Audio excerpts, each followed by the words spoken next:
guys, this is Dominique Wilkins. Hey, this is Sean Kemp. This is Gary Payton. Hey, this is Pau Gasol. NBA fans, what's up? This is Vince Carter here. Hey, what's up? This is Matt Barnes. If you're an old school NBA fan like I am, make sure you check out the Basketball Time Machine with my man Sean David.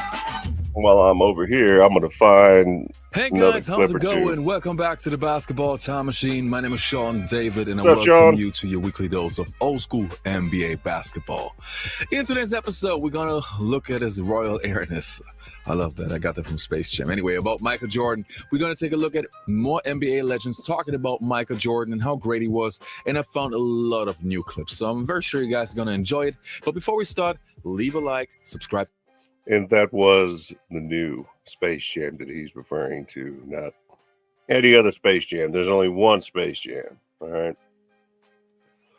All right. Here we go. To the channel, and I would say, let's get right into it.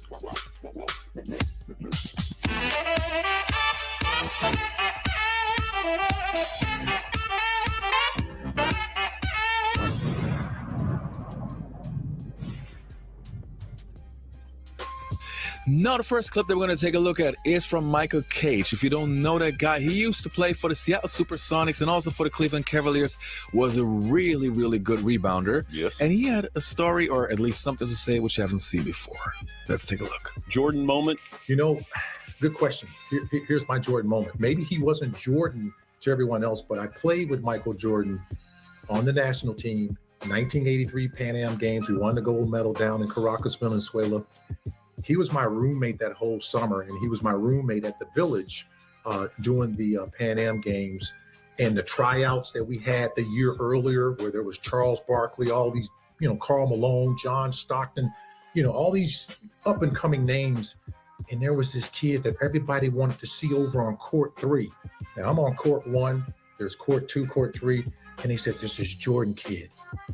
He's at North Carolina. You got to go over there and see him. I said, I already know about him.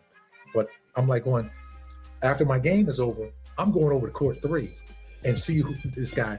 And I saw him play, and I just said, man, he is so far above the rest of us. Jordan, after every practice, said, I'm going to play everybody one-on-one. And yes, he did. He played us all one-on-one after we had practiced for 3 hours, and he beat the whole team.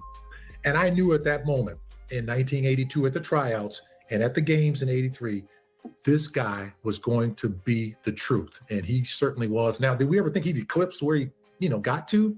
No, but I'm not surprised because he's handled that kind of fame and that kind of, success really well. People always talk On and off the court. a lot of trash, but he didn't talk a lot of trash out there on the court. He was so focused on his job.